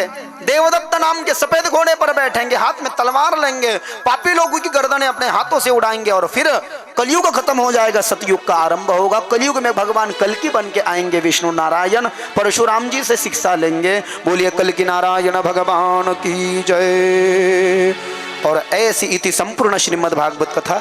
शुकाचार्य ने राजा परीक्षित को कथा कही। राजा परीक्षित ने शुकदेव का पूजन किया, सोने का सिंह बनाया, सिंह के पीठ पर भागवत रखा, शुकदेव को दान में दिया, वस्त्र दक्षिणा दी। शुकदेव चले गए, राजा परीक्षित घर गए। तक्षक उनको डसने के लिए निकला है, बहुत तैयारियां कर रखी है, तक्षक मुझे न डसे। कोई कुछ भी हो, मुक्त हो चुके भागवत सुनकर, लेकिन मरना कोई नहीं चाहता। कोई बोलो भला मरना चाहता है वही? कोई कदर ले का जीवाला इथं नहीं, कोई नहीं भैया ऐसे। राजा परीक्षित ने सोचा कि तक्षक न आए। तक्षक निकला डसने के लिए। काशी का एक कश्यप नाम का ब्राह्मण बड़ा दरिद्री था, घर में खाने के लिए कुछ नहीं है, मरा हुआ आदमी जिंदा करने में बड़ा माहिर था। तक्षक कश्यप के बीच में भेंट हुई। तू कौन है? I am the destroyer, I am the saviour. पहले कौन कितना पानी में देख लेना चाहिए। एक वट का पेड़ था, ब्राह्मण का बालक पत्ते तोड़ रहा था, पक्षी गुनगुना रहे थे। तक्षक ने फन मारा, सब कुछ जल करके खाक हो गया। कश्यप ब्राह्मण ने जल छिड़का, पुनः वैसे के वैसे बन गए। अरे बाप, क्यों बचाना चाहता है राजा को? बड़ा राजा है, बहुत माल देगा। उससे 10 गुना माल दे दिया तो मर गया राजा, मुझे क्या करना है। नागों को सभी फैक्ट्री पता होती है ना धन की। ऐसी जमीन को उसने खोदा नाग ने और बहुत सारी कढ़ाइयाँ बताई, जितना ले जाना चाहते हो ले जाओ।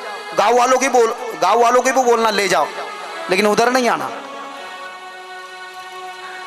आधा घंटा लेट हो गया दोनों के संवाद में। राजा को लगा अब आने से रहा तक्षक। तक्षक ने माया से एक पुत्र का रूप धारण किया, एक बच्चे का रूप धारण किया। उस बच्चे के सर पर एक बेर की टोकरी दी। कई सारे बेर थे उसमें, और एक बेर में खुद तक्षक एक छोटे अड़ी के रूप में बैठ गए। वह बालक वह बेर की टोकरी लेकर के आया। सभी साधु संतों के बीच परीक्षित जी बैठे थे। सभी साधु संतों को एक एक बेर दिया। एक बेर उसने सबसे पहले परीक्षित जी को दिया। राजा परीक्षित ने उस बेर को फोड़ा, उसमें एक अड़ी थी। अब श्राप के समय को तो समय हो चुका था, दोनों का संवाद चल रहा था, कश्यप और तक्षक का समय हो गया था। अब तो तक्षक आने से रहा, इस अड़ी को मेरे गले को लगाओ, लगा करके मैं शाप से मुक्त हूं क्या? हो जाओ बोले। इनको क्या पता था? राजा ने उस अड़ी को अपने गले से लगाया। वो तक्षक था, तक्षक ने राजा को डस लिया। राजा मर गए। राजा मरने के बाद में राजा के पुत्र जन्मेजय राजा बने। उनको बड़ा गुस्सा आया कि तक्षक ने मेरे पिता को मारा। उत्तुंग मुनि से जन्मेजय ने सर्प सत्र यज्ञ का आयोजन किया। दुनिया के बड़े बड़े सर्प उस यज्ञ में गिरने लगे। वहां पर आस्तिक नाम के मुनि आए और राजा ने उत्तुंग मुनि से कहा, जिस व्यक्ति ने मेरे पिता को दंश किया है उसको इसमें डाला। बोले नहीं, वो इंद्र के सिंहासन के पीछे छुपा है, वो नहीं आ रहा है। इंद्र को भी डाल देते, इंद्र सहित उसको यहाँ पर बोलो, इंद्राय तक्षकाय स्वाहा। इंद्र भी आ गए, तक्षक जी भी आ गए। क्या करना है राजा? आस्तिक मुनि ने कहा, हमारी गुरु दक्षिणा आप मांगो, तक्षक को जीवन दान देना, यही हमारी गुरु दक्षिणा। ये क्या किया गुरुदेव आपने? तक्षक की कोई गलती नहीं थी, तेरे पिता की गलती नहीं थी, कलयुग ने ये सब करवाया है। आस्तिक मुनि यदि हम दीवार पर लिखे तो सर्प हमारे घर के सीढ़ी तक नहीं चढ़ता है। आस्तिक मुनि के उपकार है। इति संपूर्ण श्रीमद् भागवत कथा। भागवत की कथा वैसी न रहे, इसलिए मार्कंडेय ऋषि की कथा भागवत को जोड़ी है। मार्कंडेय ऋषि ने भगवान को कहा, आपकी माया कैसी होती है हमको दिखाओ, आपकी माया कैसी होती है हमको दिखाओ। भगवान ने दिखाया कि प्रलय हो चुका है, सारी पृथ्वी रसातल जा चुकी है, पृथ्वी में जल ही जल हो चुका है। जल के ऊपर एक वट के पेड़ का पत्ता है, वट के पेड़ के पत्ते के ऊपर भगवान बालकृष्ण रूप में शयन कर रहे हैं। अंदर में सांस खींच रहे हैं नाक में, तो मच्छर के आकार के होकर के वे नाक में जा रहा है। बाहर सांस छोड़ रहे तो बाहर आ रहे। हजारों साल ऐसा चल रहा था, नहीं कह रहे थे, लेकिन भगवान ने बोला नहीं, तुमको देखने था ना माया, अब देखो, शौक पूरा करो। सांस के साथ नाक के अंदर, सांस बाहर तो नाक के बाहर। हजारों साल ऐसा चला। मर गए थे, थोड़ा जिंदा थे। मरे हुए मार्कंडेय ऋषि को भगवान ने पुनः जीवित किया और 8 चिरंजीवों में एक किया। इति संपूर्ण श्रीमद् भागवत कथा। यहाँ पर 12 स्कंद को पूर्ण विराम है और भागवत को भी पूर्ण विराम है। क्रम में श्रीमद् भागवते महापुराणे 12 स्कंदे अध्याय हरये नमः, हरये नमः। श्रीमद् भागवत कथा का पूर्ण फल हमको मिले 7 दिन का श्रवण का। अतएव जन्म लेने से आज इस क्षण तक, इस मोमेंट तक हमने जो कुछ जाने अनजाने में पाप किए हैं, उस पाप के क्षालन के लिए 2 श्लोक आए हैं। दोनों श्लोकों को मेरे पीछे आपको गाना है। उसके बाद में फिर होली महोत्सव होगा। होली महोत्सव के बाद में ग्रंथ की पूजा आरती होगी और उसके बाद में सभी को ग्रंथ का दर्शन करके रथ यात्रा में पधारना है। कल सवेरे 10 से 12 बजे काले का कीर्तन होगा। महाप्रसाद से कार्यक्रम का समापन होगा। आज अभी आरती दर्शन के बाद रथ यात्रा होगी और रथ यात्रा के बाद जब समापन होगा जायसवाल साहब के घर पे, रथ यात्रा का यहाँ से निकलेगी रथ यात्रा, गाँव में जाएगी, गाँव से उनके घर आएगी, फिर भोजन का कार्यक्रम आज रात का। कल सवेरे काले का कीर्तन मराठी में, उसके बाद में भोजन का कार्यक्रम यहाँ पर। ऐसा कार्यक्रम है। पहले सभी लोग श्लोक गा लीजिए, हाथ जोड़ करके बैठ जाइए। ऐसा भाव प्रकाशे गाइए सभी। चिदानंदे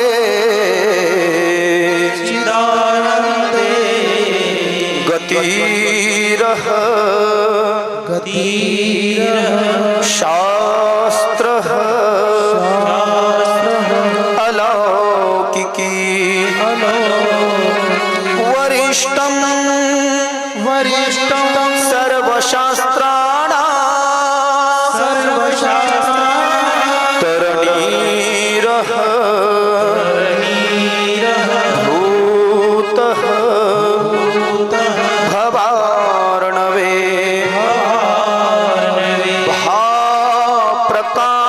भाप्रकाशे चिदानंदे गतिरह शास्त्रः अलौकिकी वरिष्ठं सर्वशास्त्राणां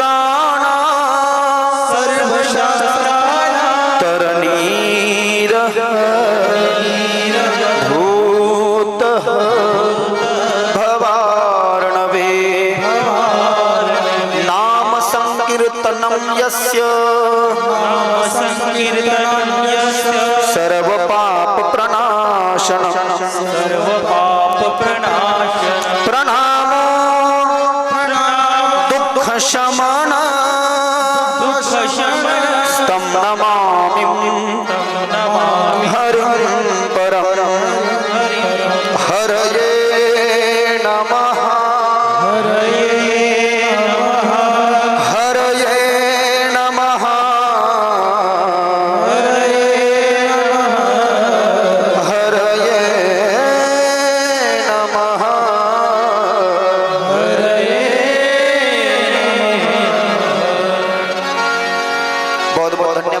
बाबूजी कन्हैयालाल जी जायसवाल, माता जी, उनके दोनों दामाद, उनकी चारों कन्याएं, उनके दोनों पुत्र, उनके भतीजे सतीश भैया, मनोज भैया, सुनीता भाभी जायसवाल, विशाल जी भैया, उसके बाद में दीपक सेठ, ये सभी लोग जो यहाँ पर जगदीश बाबूजी आए हैं, ये सभी लोग आपका भगवान भला करे।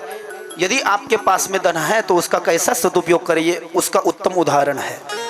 न किसी से मांगा है, ये तो सामुदायिक कार्यक्रम में बड़ा मजा आता है, लेकिन खुद ही पैसा खर्चा करके इन्होंने सही में आज इस कथा के माध्यम से आपका जो भी मन में संकल्प है आपके पूर्वजों का, ये निश्चित उनकी गति तो ही पहले से हुई, लेकिन यदि कोई है बाकी तो उनकी गति इससे हो जाए, ऐसे ही इच्छा भगवान के चरणों में करते हैं।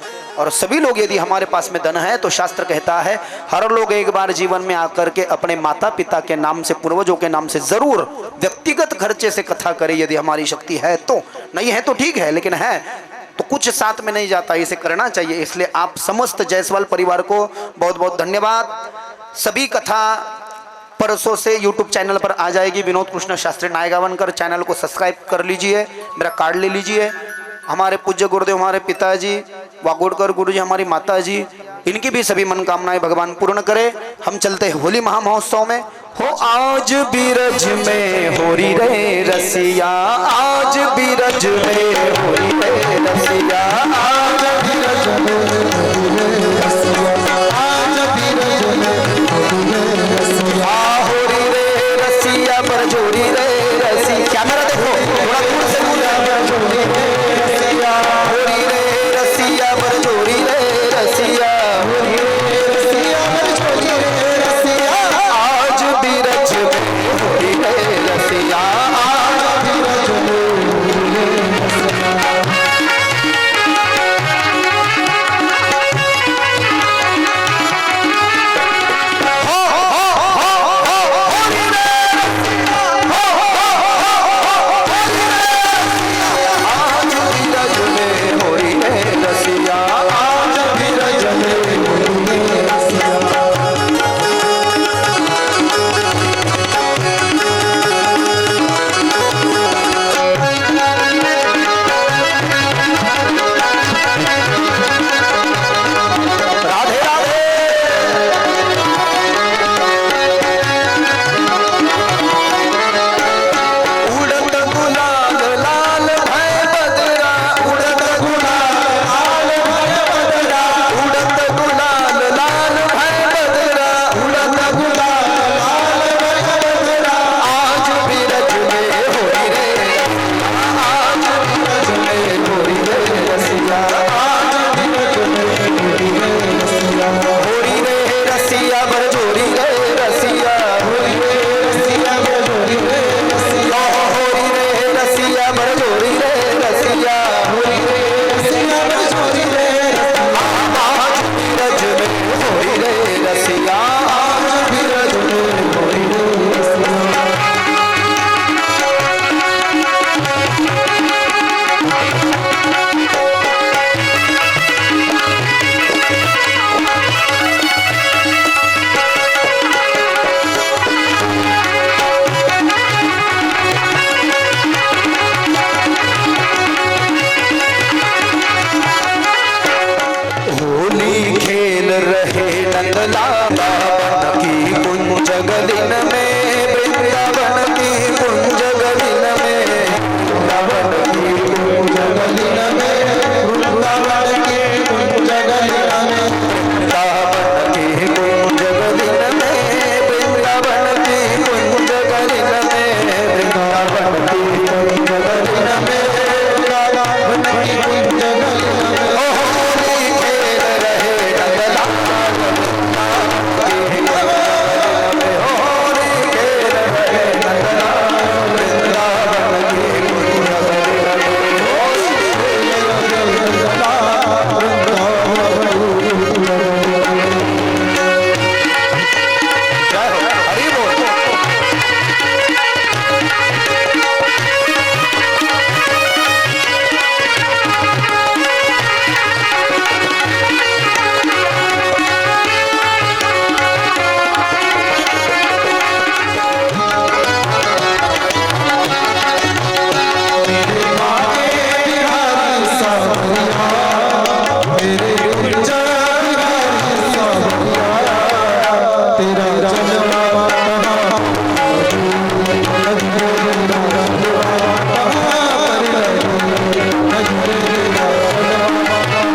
किसी का नहीं आना चाहिए मुझसे राधे राधे राधे राधे राधे राधे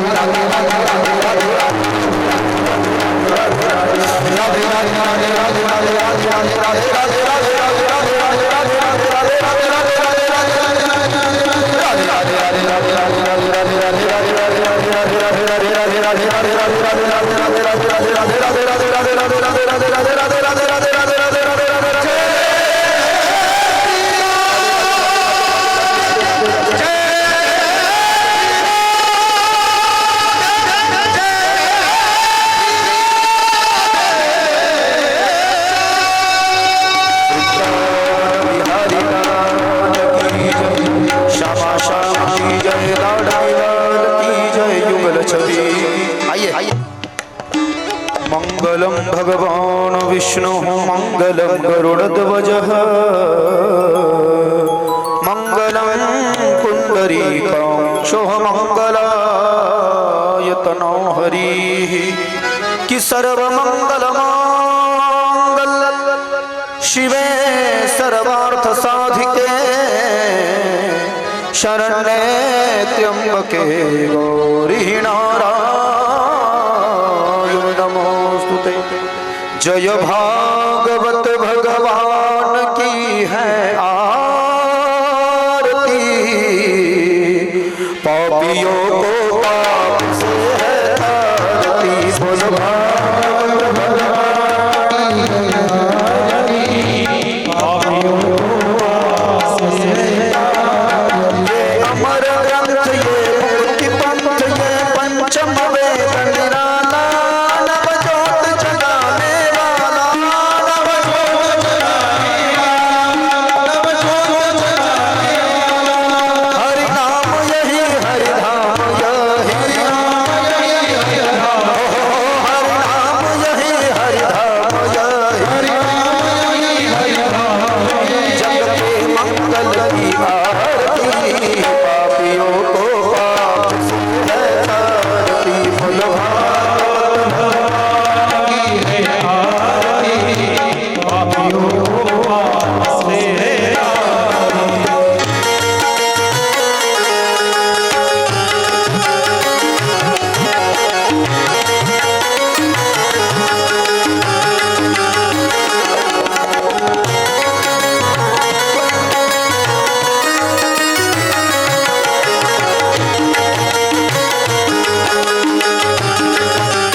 कापूर आरती धूप दीप झाला आता कापूर आरती आता कापूर आरती छत्र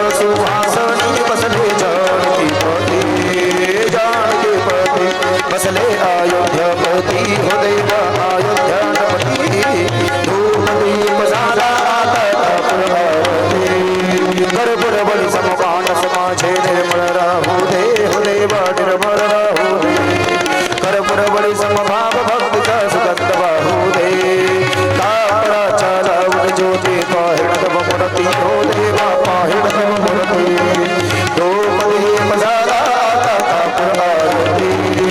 ज्ञान कळे ना ध्यान कळे ना नाम कळे नाही मजला ना कळे नाही शब्द रूपे गंगन मानव तो पाए हरि मुखे नाम ते ध्यान दई तव मूर्ति हो देवा दई तव मूर्ति धूप दीप साला आता पुरहारती हरि धूप दीप साला आता पुरहारती हो आता हरे चक्र सुहासनी वसने जानकी पदे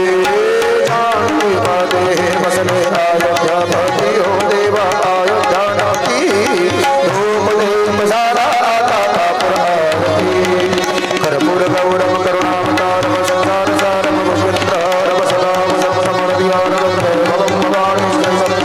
कर्पूर गौरव मनोहरेण सुवर्ण पात्रो संस्कृतेन पवित्रं वासु सहस्रतेन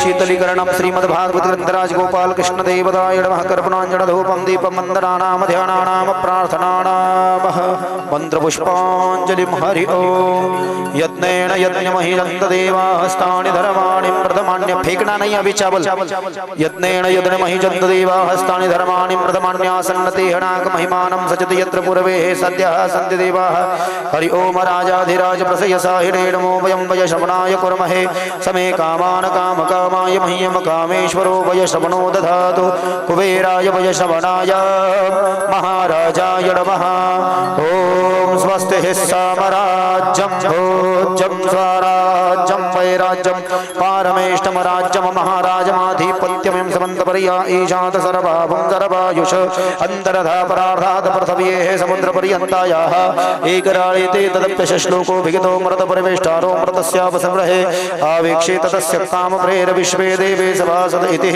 हरि ओम एकदन्ताय विद्महे वक्रतुण्डाय धीमहि तन्नो दन्ती प्रचोदयात् ओम नारायणाय विद्महे वासुदेवाय धीमहि तन्नो विष्णुः प्रचोदयात् ओम तत्पुरुषाय विद्महे महादेवाय धीमहि तन्नो रुद्रः प्रचोदयात् ओम महालक्ष्मी च विद्महे विष्णुपत्नी च धीमहि तन्नो लक्ष्मी प्रचोदयात् नंदनंदनाय विद्महे यशोदानंदनाय धीमहि तन्नो श्रीकृष्ण प्रचोदयात् खालच्या लोकांनी अक्षता फेकायच्या नाही जमा करून देऊन टाका पुढे स्टेज वाल्यावरती स्टेज वाल्यांजवळ